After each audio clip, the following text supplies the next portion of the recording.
Question है, एक व्यक्ति 80 वस्तुएं खरीदता है और उसे 30 वस्तुओं के लिए किए गए भुगतान के बराबर के लाभ पर बेच देता है। लाभ का प्रतिशत ज्ञात कीजिए। तो प्रश्न में हमें ज्ञात करना है लाभ प्रतिशत। लेकिन प्रश्न में ऐसा दिया हुआ है कि एक व्यक्ति कितनी वस्तुएं खरीदता है, 80 वस्तुएं खरीदता है। 80 वस्तुएं खरीदता है और 80 वस्तुएं ही बेच देता है। यानी कि उसने जो वस्तु खरीदी थी ना, वो सारी वस्तुएं उस व्यक्ति ने बेच दी। लेकिन यहाँ पर कंडीशन ये दी हुई है कि उसको कितना लाभ होता है, 30 वस्तुओं के लिए किए गए भुगतान के बराबर उस व्यक्ति को लाभ होता है। यानी कि उस व्यक्ति ने जितना भुगतान 30 वस्तुओं के लिए किया था ना, उतना उसको लाभ होता है 80 वस्तुओं को बेचने पर। उसने भुगतान कितना किया होगा, ये तो उन 30 वस्तुओं के क्रय मूल्य के बराबर ही होगा, क्योंकि वह व्यक्ति वस्तु खरीद रहा है और उस व्यक्ति ने ही तो भुगतान किया है। उसके बाद वह किसी व्यक्ति को बेचता है, उसकी बात तो यहाँ पर हो ही नहीं रही। इसमें तो ऐसा लिखा है कि 80 वस्तुएं खरीदता है और 80 वस्तुओं को बेच देता है। लेकिन 80 वस्तुओं को बेचते हुए वह लाभ भी कमाता है। और कितना लाभ कमाता है, जितना उसने 30 वस्तुओं के लिए भुगतान किया है ना, उतना ही वह लाभ कमा लेता है। तो इस तरह से आपको ये समझना है कि जो यहाँ पर लाभ हो रहा है उस व्यक्ति को, वो कितना लाभ हो रहा है, 30 वस्तुओं का जो क्रय मूल्य है यानी कि कॉस्ट प्राइस है, उसके बराबर लाभ हो रहा है। तो हमें यहाँ पर ये पता लग गया है कि लाभ कितना हो रहा है। तो यहाँ पर आपको ये पता होना चाहिए कि जैसा कि हम लाभ अगर हमें पता लगाना है, तो लाभ का सूत्र ये होता है, क्या होता है कि लाभ अगर हमें पता लगाना है तो लाभ का सूत्र होता है विक्रय मूल्य माइनस क्रय मूल्य। यानी कि विक्रय मूल्य में से हम क्रय मूल्य घटा देंगे तो हमें ये पता लग जाता है कि कितना लाभ हो रहा है। तो आपको ये पता लग गया है कि यहाँ पर अगर हम विक्रय मूल्य में से क्रय मूल्य घटा देंगे तो यहाँ पर हमें ये पता लग जाएगा कि लाभ कितना हो रहा है। अब आप यहाँ पर यह ध्यान दीजिए कि यहाँ पर प्रश्न में 80 वस्तु खरीदी गई है और 80 वस्तुएं ही बेची गई है। 80 वस्तुओं को बेचने पर ही यहाँ पर 30 वस्तुओं के लिए जो भुगतान किया गया है उसके बराबर लाभ भी प्राप्त हो रहा है। यानी कि 30 वस्तुओं का जो क्रय मूल्य है उसके बराबर लाभ हो रहा है। तो यहाँ पर अगर हमें लाभ निकालना है तो हम क्या करेंगे, 80 वस्तुओं के विक्रय मूल्य में से यानी कि सेलिंग प्राइस में से 80 वस्तुओं का ही क्रय मूल्य घटाएंगे। तो यहाँ पर बराबर में क्या आ जाएगा, लाभ आ जाएगा। और लाभ कितना है, 30 वस्तुओं के क्रय मूल्य के बराबर यहाँ पर लाभ हो रहा है। तो इस तरह से यहाँ पर हम ये कंडीशन बना सकते हैं। और यहाँ पर अब ये इक्वेशन है, तो इक्वेशन को हम हल करते हैं और क्रय मूल्य और विक्रय मूल्य के बीच में संबंध ज्ञात करते हैं। तो यहाँ पर 80 वस्तुओं का जो सेलिंग प्राइस है ये किसके बराबर हो जाएगा, यहाँ पर कॉस्ट प्राइस है और यहाँ पर भी कॉस्ट प्राइस है। इन दोनों को हम एक ही साइड में ले लेते हैं।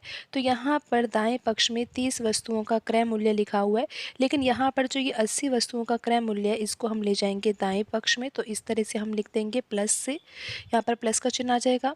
अब हम इसको हल कर लेते हैं। तो यहाँ पर 80 वस्तुओं का जो विक्रय मूल्य है वो किसके बराबर आएगा, 30 प्लस 80 होगा तो ये आ जाएगा 110 वस्तुओं के क्रय मूल्य के बराबर।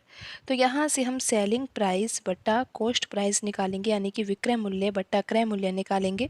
तो यहाँ पर आ जाएगा 110 और यहाँ पर जो ये 80 है ये चला जाएगा यहाँ पर बट्टे में, 0 से 0 कट जाएगा और यहाँ पर आ जाएगा ये अनुपात किसके बराबर आएगा, ये 11:8 या फिर 11/8 के बराबर आएगा। तो यहाँ पर हम लिख लेते हैं कि जो सेलिंग प्राइस बट्टा कॉस्ट प्राइस की वैल्यू किसके बराबर आई है, 11/8 के बराबर आई है। तो अब आप इस तरह से समझिए कि अगर यहाँ पर सेलिंग प्राइस के सामने 11 लिखा हुआ है और कॉस्ट प्राइस के सामने 8 लिखा हुआ है, आप इस तरह से समझिए कि अगर वस्तु को खरीदा तो 8 में गया है और बेचा कितने में गया है, 11 में बेचा गया है। तो यहाँ पर लाभ कितने का हो रहा है, 3 यूनिट का लाभ हो रहा है। तो अब हमें आंसर निकालना है प्रतिशत में। तो किस तरह से निकालेंगे, आपको पता है कि लाभ हो रहा है 3 यूनिट का। अगर हमें लाभ प्रतिशत निकालना है तो बट्टे में हम क्रय मूल्य लिखेंगे और क्रय मूल्य कितना है यहाँ पर 8, तो यहाँ पर 8 लिख देंगे। और प्रतिशत में आंसर निकालने के लिए तो मल्टीप्लाई हमें 100 से करना ही होगा। अब हम इसको हल कर लेते हैं। तो यहाँ पर 3 का गुणा 100 से होगा तो यहाँ पर आ जाएगा 300 और बट्टे में हम लिखेंगे 8। और अब हम इसको हल कर लेते हैं। तो यहाँ पर आप 8 के पहाड़े से काट सकते हो, 8 दिया 24, फिर यहाँ पर आ जाएगा ये 6, 0, 8 सत्तू 56 और फिर यहाँ पर 8 पंच 40। इस तरह से आप आंसर आसानी से निकाल सकते हो। तो यहाँ पर लाभ प्रतिशत का आंसर कितना आएगा? 37.5%। ऑप्शन बी यहाँ पर सही आंसर होगा। क्वेश्चन है, एक व्यापारी किसी वस्तु को अंकित मूल्य पर 18% छूट देने के बाद 492 रुपये में बेचता है। अगर उसने कोई छूट नहीं दी होती तो उसे लागत मूल्य का 20% लाभ होता। वस्तु का लागत मूल्य क्या है? तो प्रश्न में पूछा गया है लागत मूल्य यानी कि क्रय मूल्य प्रश्न में पूछा गया है, लेकिन प्रश्न में डाटा ये दिया हुआ है कि अंकित मूल्य पर 18% की छूट देने के बाद वस्तु को कितने में बेचा गया है? 492 रुपये में बेचा गया है। तो यहाँ से पहले तो हम अंकित मूल्य ज्ञात कर लेते हैं और अंकित मूल्य ज्ञात करना बिल्कुल आसान होगा। तो यहाँ पर तो हम लिख लेते हैं मार्केट प्राइस और यहाँ पर हम लिख लेते हैं सेलिंग प्राइस। तो अगर हम यहाँ पर अंकित मूल्य मार्केट प्राइस यानी कि अंकित मूल्य को अगर हम 100 रुपये मान लेते हैं या फिर 100 यूनिट मान लेते हैं, तो 18% की अगर छूट दी जाएगी तो फिर वस्तु को कितने में बेचा गया होगा? 100 रुपये अगर वस्तु का अंकित मूल्य हमने यहाँ पर माना है और इस वस्तु पर 18% की छूट दी जा रही है प्रश्न के अनुसार, तो वस्तु को फिर कितने में बेचा गया होगा? 82 रुपये में बेचा गया होगा। तभी तो यहाँ पर 18% की छूट मिलेगी ना। तो यहाँ पर अगर हम अनुपात निकालें तो निकाल सकते हैं। अगर यहाँ पर हम सरल रूप में लिख ले तो यहाँ पर किस पहाड़े से कटेंगे? 2 के पहाड़े से काट लेते हैं, तो यहाँ पर आ जाएगा 50 और यहाँ पर कितना आ जाएगा? 41। तो इस तरह से यहाँ पर मार्केट प्राइस और सेलिंग प्राइस के बीच में जो अनुपात है वो कितना आएगा? 50:41। अब आप यहाँ पर ये देखिए कि प्रश्न में वैल्यू जो दे रखी है वो किसकी दे रखी है? विक्रय मूल्य की दी हुई है कि अंकित मूल्य पर 18% छूट देने के बाद वस्तु को बेचा कितने रुपए में गया है? 492 रुपये में बेचा गया है। तो यहाँ पर जो ये 492 दिया हुआ है ये क्या है? ये विक्रय मूल्य है। तो यहाँ पर जो हमने अनुपात निकाला है, अनुपात से तो यहाँ पर विक्रय मूल्य कितना है? 41 यूनिट है, लेकिन प्रश्न के अनुसार इसकी वैल्यू किसके बराबर है? 492 के बराबर है। तो यहाँ पर अगर हमें अंकित मूल्य ज्ञात करना है तो 50 यूनिट की वैल्यू ज्ञात करनी होगी। तो 41 यूनिट की वैल्यू तो 492 के बराबर है और हमें ज्ञात करना है कि 50 यूनिट की वैल्यू किसके बराबर होगी। तो 41 में अगर हम 12 का गुणा करेंगे तो ही तो यहाँ पर 492 आएगा ना। आप यहाँ पर करके भी देख सकते हो। देखो आप 12 का पहाड़ा एक बार पढ़ेंगे तो यहाँ पर इस तरह से, और 12 चौक 48, 48 में एक जोड़ेंगे तो 49। तो यहाँ पर आप देख सकते हो कि अगर 41 में 12 का गुणा किया गया होगा तभी तो 492 आया होगा ना। तो उसी प्रकार अगर 50 में 12 का गुणा कर दिया जाए तो यहाँ पर हमें अंकित मूल्य पता लग जाएगा। तो 12 का गुणा 50 से किया जाएगा तो यहाँ पर अंकित मूल्य कितना आ जाएगा? 600 रुपये आ जाएगा। तो आपको इस तरह से समझना है कि अंकित मूल्य यहाँ पर 600 रुपये है। प्रश्न के अनुसार यहाँ पर हमने 600 रुपये निकाल ही लिया है और अंकित मूल्य पर अगर 18% की छूट दी जाएगी ना तो वस्तु को फिर कितने में बेचा जाएगा? 492 रुपये में बेचा जाएगा। तो इस तरह से हमें ये पता लग गया है कि यहाँ पर प्रश्न के अनुसार अंकित मूल्य कितना है? 600 रुपये है और अंकित मूल्य पर ही 18% की छूट दी जा रही थी और वस्तु को बेचा गया था 492 रुपये में। अब प्रश्न में आगे ऐसा दिया हुआ है कि अगर उसने कोई छूट नहीं दी होती, क्योंकि उस व्यक्ति ने छूट दी है और छूट देने के बाद वस्तु को बेचा है 492 में। अब ऐसा कहा जा रहा है कि कोई छूट ना दी जाए। अगर कोई छूट नहीं दी जाएगी ना तो फिर कितने में वस्तु को बेचा जाएगा? 600 रुपये में बेचा जाएगा। यानी कि जो ये अंकित मूल्य है ना, यही तो फिर विक्रय मूल्य बन जाएगा ना, क्योंकि जब कोई छूट ही नहीं दी जा रही है। छूट जैसा कि आपने देखा कि यहाँ पर तो 18% की छूट दी थी, उसके बाद ही तो यहाँ पर विक्रय मूल्य कितना था? 492 था। अगर छूट दी नहीं जाए तो फिर वस्तु का जो विक्रय मूल्य होगा यानी कि वस्तु को बेचा कितने में जाएगा? जितना उसका अंकित मूल्य है उतने में ही बेचा जाएगा। यानी कि वस्तु को कितने में बेच दिया गया है? 600 रुपये में बेच दिया गया है। तो इस तरह से आपको ये समझना है कि अगर उसने कोई छूट नहीं दी होती, प्रश्न में ऐसा लिखा हुआ है कि छूट अगर नहीं दी जाएगी ना तो उसको लाभ होगा। और कितना लाभ होगा? लागत मूल्य का 20% लाभ होगा। अब प्रश्न में हमें ज्ञात करना है कि लागत मूल्य क्या है। अब आपको ये पता है कि लाभ कितना हो रहा है? 20%। आपको ये भी पता है कि सेलिंग प्राइस कितना है? 600 रुपये। तो यहाँ पर हम कॉस्ट प्राइस तो अब आसानी से निकाल सकते हैं, क्योंकि प्रश्न में लागत मूल्य ही तो पूछा है, यानी कि क्रय मूल्य ही तो पूछा है। तो आइए अब हम यहाँ पर क्रय मूल्य को निकालते हैं। आपको पता है कि सेलिंग प्राइस यहाँ पर अब कितना है, 600 रुपये है, क्योंकि यही क्या है, अंकित मूल्य है। और अंकित मूल्य पर जब कोई छूट ही नहीं दी जा रही तो फिर वस्तु को बेचा कितने में गया है, 600 रुपये में बेचा गया है। अब ध्यान दीजिए कि 20% का लाभ हो रहा है, तो यहाँ पर हम लिखते हैं कॉस्ट प्राइस और यहाँ पर हम लिखेंगे सेलिंग प्राइस। अगर 100 रुपये की वस्तु है, 100 रुपये में वस्तु खरीदी जाए और 20% का लाभ होना चाहिए। अगर हमें 20% का लाभ हो तो हम 100 रुपये की वस्तु को 120 में बेचेंगे ना, तभी 20% का लाभ हो सकता है। तो यहाँ पर अब हम क्रय मूल्य और विक्रय मूल्य के बीच में अनुपात निकाल सकते हैं। तो यहाँ पर ये अनुपात किसके बराबर आ जाएगा, 5:6 आ जाएगा। तो क्योंकि अनुपात से प्रश्न को हल करना आसान होता है, तो इसीलिए हम यहाँ पर 5:6 लिख रहे हैं। तो यहाँ पर अब आप देखिए कि यहाँ पर विक्रय मूल्य कितना है, 600 रुपये है। तो यहाँ पर अब आप देख सकते हो कि ये जो 6 यूनिट विक्रय मूल्य है, इसी की वैल्यू तो 600 रुपये के बराबर है। और हमें ज्ञात करना है क्रय मूल्य, यानी कि 5 यूनिट की वैल्यू हमें ज्ञात करनी है। तो यहाँ पर 6 में 100 का गुणा किया गया होगा, तभी तो 600 आया होगा। तो यहाँ पर 5 में 100 का गुणा करेंगे तो यहाँ पर कितना आ जाएगा, 500 आ जाएगा। तो प्रश्न में पूछा कि वस्तु का लागत मूल्य क्या है, यानी कि क्रय मूल्य क्या है, तो क्रय मूल्य यहाँ पर 500 रुपये होगा और ऑप्शन सी यहाँ पर सही आंसर होगा। क्वेश्चन है 10% और 20% की दो क्रमिक छूट यानी कि लगातार छूट देने के बाद वस्तु को कितने में बेचा गया है, 720 रुपये में बेचा गया है। तो वस्तु का अंकित मूल्य ज्ञात कीजिए। तो प्रश्न में ऐसा कहा गया है कि अगर किसी वस्तु पर दो छूट दी जाती है और लगातार छूट दी जाती है, क्रमिक छूट दी जाती है और कितनी कितनी, 10% और यहाँ पर लिखा हुआ है 20%, तो फिर वस्तु का मूल्य कितना हो जाता है, 720 रुपये हो जाता है। और 720 रुपये में उस वस्तु को बेच दिया जाता है छूट देने के बाद। लेकिन प्रश्न में तो ये पूछा गया है कि वस्तु का अंकित मूल्य क्या होगा। तो यहाँ पर अगर पूछा गया है अंकित मूल्य यानी कि मार्क्ड प्राइस, तो यहाँ पर हम मान लेते हैं कि वस्तु का मूल्य कितना है, 100 रुपये है, यानी कि अंकित मूल्य कितना है, 100 रुपये है। अब अंकित मूल्य पर क्रमिक छूट दी जा रही है और दो लगातार, तो यहाँ पर पहली छूट 10% है, यानी कि क्रमिक छूट है तो पहली छूट 10% मानी जाएगी। उसके बाद 10% छूट देने के बाद जो मूल्य आएगा ना, उस मूल्य पर फिर यहाँ पर हमें 20% की छूट देनी होगी। तो यहाँ पर हमें पहली छूट तो किसकी देनी है, 10% की।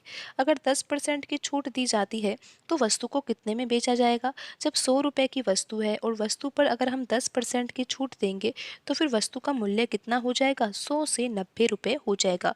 क्योंकि 100 का 10% जो होता है वो 10 रुपये के ही बराबर होगा। और 100 में से अगर हम 10 रुपये घटा देंगे तो यहाँ पर वस्तु का मूल्य जो है वो 90 रुपये हो जाएगा। तो पहली छूट देने के बाद यहाँ पर जो मूल्य है वो 90 रुपये हो गया है।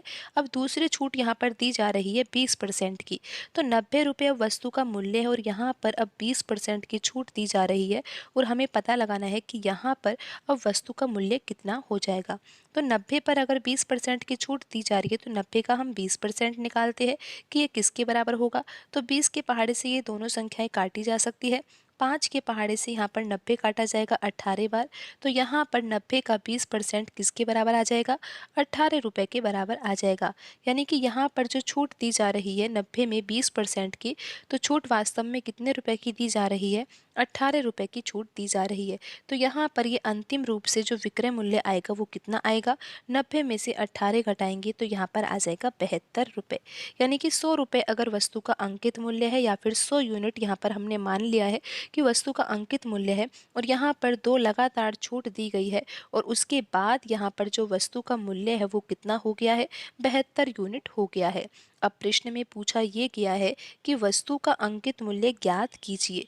तो यहाँ पर अब आप ये देखिए कि हमें ज्ञात करना है 100 यूनिट की वैल्यू, लेकिन प्रश्न में यहाँ पर 720 रुपये क्या दिया हुआ है, दो लगातार छूट देने के बाद जो यहाँ पर मूल्य है वो कितना है, 720 रुपये। और आपने देखा कि जब हम 100 यूनिट मान रहे हैं वस्तु का अंकित मूल्य, तो उस स्थिति में यहाँ पर वस्तु का जो मूल्य है वो कितना है, 72 यूनिट है। तो प्रश्न के अनुसार ये 72 यूनिट की वैल्यू ही किसके बराबर है, 720 रुपये के बराबर है। तो यहाँ पर हमें ये पता लग गया है कि 72 यूनिट की वैल्यू 720 रुपये के बराबर है और हमें ज्ञात ये करना है कि वस्तु का अंकित मूल्य क्या होगा। तो हमें यहाँ पर 100 यूनिट की वैल्यू ज्ञात करनी है। तो 72 यूनिट 720 के बराबर है, यानी कि यहाँ पर 10 का गुणा किया होगा 72 में, तभी तो 720 आया होगा ना। तो उसी प्रकार यहाँ पर 100 में भी हम 10 का गुणा करेंगे तो यहाँ पर ये वैल्यू किसके बराबर आ जाएगी, 1000 रुपये के बराबर आ जाएगी। यानी कि वस्तु का अंकित मूल्य क्या होगा, 1000 रुपये होगा और यहाँ पर ऑप्शन बी सही आंसर होगा। क्वेश्चन है, राम किसी काम को 36 दिन में कर सकता है तथा श्याम उसी कार्य को 32 दिन में कर सकता है। यदि वे दोनों साथ में 8 दिन तक काम करते हैं तो काम का कितना भाग शेष बचा रहेगा। तो प्रश्न में ऐसा कहा गया है कि राम अगर किसी कार्य को करे तो राम तो 36 दिन में कार्य को पूरा करेगा और श्याम अगर उसी काम को करे तो श्याम को कितना समय लगेगा, 32 दिन का समय लगेगा। अब प्रश्न में ये कहा गया है कि दोनों साथ में कार्य कर रहे हैं और 8 दिन तक इन्होंने साथ में कार्य किया है, लेकिन कार्य पूरा हो नहीं पाया है। अब पूछा ये गया है कि कार्य कितना शेष बचा है। तो आइए अब हम इस प्रश्न को हल करते हैं। तो आपको पता है कि राम किसी काम को करेगा ना तो 36 दिन में कार्य को पूरा करेगा। जब राम 36 दिन में कार्य को पूरा कर रहा है तो फिर राम एक दिन में कितना कार्य करता होगा ये हमको पता होना चाहिए। तभी तो फिर हम ये पता लगा पाएंगे ना कि राम 8 दिन में कितना कार्य कर पाया है, क्योंकि राम और श्याम ने 8 दिन कार्य किया है। लेकिन हमें ये पता होना चाहिए कि राम का एक दिन का कार्य कितना है और श्याम का एक दिन का कार्य कितना है। तो यहाँ पर लिखा हुआ है कि राम तो 36 दिन में कार्य करता है पूरा और श्याम 32 दिन में कार्य पूरा करता है। तो राम का एक दिन का कार्य कितना हो जाएगा, 1/36 यूनिट हो जाएगा। और उसी प्रकार श्याम का एक दिन का कार्य कितना हो जाएगा, 1/32 यूनिट हो जाएगा। अगर आपको इस तरह से समझ में नहीं आ रहा तो आप इस तरह से समझिए कि कुल कार्य यहाँ पर हम मान लेते हैं कि कुल कार्य कितना है, 1 यूनिट है। 1 यूनिट कार्य करना है राम और श्याम को। लेकिन राम एक दिन में कितना कार्य करता है, क्योंकि हमको पता है कि राम अगर इस कार्य को पूरा करेगा यानी कि 1 यूनिट कार्य पूरा कर लेगा तो फिर राम कितना समय लेता है, 36 दिन का समय लेता है। यानी कि राम के द्वारा 36 दिन में जो कार्य किया गया है ना वो 1 यूनिट कार्य किया गया है, क्योंकि 1 यूनिट ही कार्य करना है और इसी को हमने कुल कार्य माना है। तो 36 दिन में राम कितना कार्य करता है, 1 यूनिट कार्य करता है। तो फिर राम एक दिन में कितना कार्य करता होगा, तो यहाँ पर हम 1 में 36 से भाग दे देंगे। तो यहाँ पर राम के लिए कितना आया है, एक दिन का कार्य 1/36 यूनिट आया है। तो यहाँ पर अब हम इसी प्रकार ये भी पता लगा सकते हैं कि श्याम एक दिन में कितना कार्य करेगा, क्योंकि कार्य तो यहाँ पर 1 यूनिट ही करना है। तो श्याम जो है वो एक दिन में 1/32 यूनिट कार्य करेगा। तो इस तरह से आपने यहाँ पर ये समझा कि राम जो है वो एक दिन में कितना कार्य कर सकता है और श्याम एक दिन में कितना कार्य कर सकता है। राम के लिए 1/36 यूनिट है और श्याम के लिए यहाँ पर 1/32 यूनिट है। और आपको ये भी तो पता है कि जो कुल कार्य है वो कितना है, 1 यूनिट है। इसी कार्य को अब ये दोनों मिलकर भी करेंगे। तो राम 8 दिन कार्य करेगा और श्याम भी 8 दिन कार्य करेगा। जब राम यहाँ पर एक दिन में कार्य करता है कितना, 1/36 यूनिट, तो 8 दिन के लिए यहाँ पर 8 का गुणा करेंगे और श्याम का अगर 8 दिन का कार्य निकाले तो यहाँ पर 8 का गुणा करना होगा। तो राम जो है वो 8 दिन में कितना कार्य कर लेगा, 8/36 यूनिट कर लेगा और श्याम जो है वो 8 दिन में कितना कार्य कर लेगा, 8/32 यूनिट कर लेगा। तो इस तरह से हमने यहाँ पर ये पता लगा लिया कि राम जो है वो 8 दिन में कितना कार्य कर सकता है और श्याम जो है वो 8 दिन में कितना कार्य कर सकता है, क्योंकि इन दोनों ने ही तो कार्य किया है और 8 दिन कार्य किया है। अब हम इसको सरल रूप में भी लिख सकते हैं। तो यहाँ पर ये 4 के पहाड़े से दोनों संख्या कट जाएगी और यहाँ पर ये किस पहाड़े से, 8 के पहाड़े से कट जाएगा, तो यहाँ पर आ जाएगा ये 1/4। यानी कि राम ने 8 दिन में 2/9 यूनिट कार्य किया है और श्याम ने कितना किया है, 8 दिन में 1/4 यूनिट कार्य किया है। तो आपको ये पता लग गया है कि कुल कार्य तो यहाँ पर 1 यूनिट है और इस कार्य में से ही राम ने 8 दिन में कितना कार्य करा है, 2/9 यूनिट कार्य किया है और श्याम ने किया है 1/4 यूनिट कार्य। तो यहाँ पर हम लिख लेते हैं कि जो कुल कार्य है वो तो 1 यूनिट है, लेकिन राम का जो कार्य है वो कितना है, 2/9 यूनिट 8 दिन का और श्याम का कितना कार्य है, 8 दिन का 1/4 यूनिट कार्य है। अब हमें तो ये पता लगाना है कि शेष कार्य कितना है, क्योंकि 8 दिन में राम तो 2/9 यूनिट कार्य कर पाया है और श्याम ने भी कार्य किया है साथ में मिलकर, लेकिन श्याम ने 1/4 यूनिट किया है। तो यहाँ पर कुल कार्य कितना है, 1 यूनिट है। अब हमें ये पता लगाना है कि शेष कार्य कितना होगा। तो यहाँ पर 1 यूनिट में से यानी कि जो कुल कार्य है उसमें से हम ये घटा देंगे कि राम ने कितना कार्य किया और श्याम ने कितना कार्य किया, जिससे हमें ये पता लग जाएगा कि यहाँ पर शेष कार्य कितना होगा। तो राम का कार्य कितना है, 2/9 यूनिट है और श्याम का कितना है, 1/4 यूनिट है। तो 1 यूनिट में से हम यहाँ पर राम का कार्य और श्याम का कार्य घटा देते हैं। तो यहाँ पर कितना आएगा, यहाँ पर 36 लैसे आएगा। यहाँ पर हमें 36 लिखना होगा और यहाँ पर कितना आ जाएगा, आप ये आसानी से कर सकते हो। यहाँ पर 8 आएगा और यहाँ पर आ जाएगा 9। और जब आप इसको हल करोगे तो यहाँ पर आ जाएगा 19/36। तो यहाँ पर कार्य कितना शेष बचा है, 19/36 भाग शेष बचा है। तो यहाँ पर ऑप्शन सी सही आंसर होगा। क्वेश्चन है, राम किसी काम को 10 दिन में कर सकता है तथा श्याम उसी कार्य को 20 दिन में कर सकता है। यदि वे दोनों साथ में 4 दिन तक काम करते हैं तो काम का कितना भाग शेष बचा रहेगा। तो यहाँ पर प्रश्न में ऐसा कहा गया है कि राम अगर किसी कार्य को करता है अकेला तो उस कार्य को 10 दिन में पूरा कर लेता है। अगर उसी कार्य को श्याम अकेला करता है तो श्याम को लगता है 20 दिन का समय। अब प्रश्न में ऐसा कहा गया है कि वे दोनों साथ में मिलकर कार्य करेंगे, लेकिन केवल यहाँ पर 4 दिन के लिए वह कार्य करेंगे और 4 दिन में कार्य पूरा नहीं हो पाएगा। और प्रश्न में पूछा ये गया है कि कार्य कितना शेष बचा रहेगा।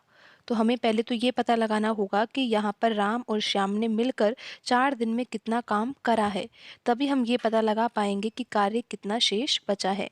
तो आइए अब हम इस प्रश्न को बिल्कुल आसान तरीके से हल करते हैं। तो यहाँ पर दिया हुआ है कि राम किसी काम को 10 दिन में कर सकता है, तो राम एक दिन में कितना कार्य करता होगा। अगर यहाँ पर हम मान लेते हैं कि कुल कार्य यहाँ पर जो इनको करना है वो 1 यूनिट कार्य करना है और इस 1 यूनिट कार्य को करने में राम को कितना समय लगता है, 10 दिन का समय लगता है। तो राम एक दिन में कितना कार्य करता होगा, 1/10 यूनिट कार्य करता होगा और 10 दिन में कितना कार्य कर लेगा, 1 यूनिट कार्य कर लेगा। या फिर आप इस तरह से भी समझ सकते हो कि 10 दिन में राम कितना कार्य कर रहा है। आपको पता है ना कि कुल कार्य हमने 1 यूनिट माना है, तो यहाँ पर कुल कार्य को करने में ही राम को अकेले कितना समय लगता है, 10 दिन का समय लगता है। तो राम फिर एक दिन में कितना कार्य करता होगा। अगर हमें राम का एक दिन का कार्य निकालना है तो हमें लिखना होगा 1/10 यूनिट। इस तरह से हमें यहाँ पर लिखना होगा। अब आप यहाँ पर समझ गए कि यहाँ पर राम का एक दिन का कार्य कितना है, 1/10 यूनिट है। उसी प्रकार हम श्याम का भी निकाल सकते हैं। श्याम जो है वो भी तो 1 यूनिट ही कार्य कर रहा है, क्योंकि यहाँ पर जो कुल कार्य माना है वो 1 यूनिट हमने माना है। तो राम जो है वो तो 10 दिन में कार्य को पूरा करता है और श्याम उसी कार्य को 20 दिन में पूरा करता है। तो श्याम एक दिन में कितना करता होगा, कार्य 1/20 यूनिट कार्य करता होगा। तो इस तरह से आपको यहाँ पर अब पता लग गया है कि यहाँ पर राम और श्याम जो है वो एक दिन में कितना कार्य करते हैं। आपको पता है कि कुल कार्य तो यहाँ पर हमने 1 यूनिट माना है और राम का जो एक दिन का कार्य है वो तो 1/10 यूनिट है और श्याम का एक दिन का कार्य 1/20 यूनिट है। अब यहाँ पर देखिए कि राम और श्याम जो है वो मिलकर कार्य कर रहे हैं और कितने दिन तक कार्य किया, उन्होंने 4 दिन तक कार्य किया। जब 4 दिन तक राम ने भी कार्य किया है और श्याम ने भी कार्य किया है तो कुल मिलाकर इन्होंने कितना कार्य कर लिया होगा। जब आपको पता है कि राम का एक दिन का कार्य कितना है, 1/10 यूनिट है, तो 4 दिन का अगर हमें कार्य निकालना है तो 4 से गुणा कर देंगे। इसी प्रकार हम यहाँ पर श्याम के द्वारा 4 दिन में कितना कार्य किया गया है वो भी निकाल सकते हैं। हमें यहाँ पर भी 4 का गुणा करना होगा। तो राम के द्वारा 4 दिन में यहाँ पर जो कार्य किया जाएगा वो कितना आएगा, 4/10 यूनिट आएगा। हम इसको हल भी कर सकते हैं। तो यहाँ पर आ जाएगा ये 2/5 यूनिट। 1 यूनिट में से 2/5 यूनिट तो राम ने ही कर दिया 4 दिनों में और श्याम ने कितना किया है, यहाँ पर श्याम के लिए आ जाएगा 4/20 और इसको हम हल करेंगे तो यहाँ पर आ जाएगा 1/5 यूनिट। अब आप यहाँ पर इस तरह से समझिए कि 1 यूनिट यहाँ पर कुल कार्य है, जिसमें से राम ने 4 दिन में कितना कार्य किया है, 2/5 यूनिट और श्याम ने कितना किया है, 1/5 यूनिट कार्य किया है। तो यहाँ पर हम लिख सकते हैं कि कुल कार्य तो 1 यूनिट है और राम का कितना कार्य है, 2/5 यूनिट और श्याम का कितना कार्य है, 1/5 यूनिट है। ये इनके 4 दिन का कार्य है। तो अब हम यहाँ पर ये पता लगा सकते हैं कि कार्य कितना शेष बचेगा, क्योंकि 1 यूनिट कार्य इनको करना था। अगर यहाँ पर 1 यूनिट में से हम राम और श्याम के द्वारा किया गया कार्य घटा देंगे तो हमें पता लग जाएगा कि कार्य अब कितना शेष बचा है। तो राम का कार्य कितना है, 2/5 यूनिट है और श्याम का कितना है, 1/5 यूनिट है। तो 1 यूनिट यहाँ पर कुल कार्य है और 1 में से हमें घटाना होगा राम का 4 दिन का कार्य और श्याम का 4 दिन का कार्य। तो यहाँ पर हम हल कर लेते हैं। तो यहाँ पर 2/5 और 1/5 ये कितना हो जाएगा, 3/5 और 1 में से हम 3/5 घटाएंगे तो यहाँ पर कितना आ जाएगा, 2/5 आ जाएगा। यानी कि जो शेष कार्य है वो कितना बचा है, 2/5 यूनिट कार्य शेष बचा है और यहाँ पर ऑप्शन डी सही आंसर होगा।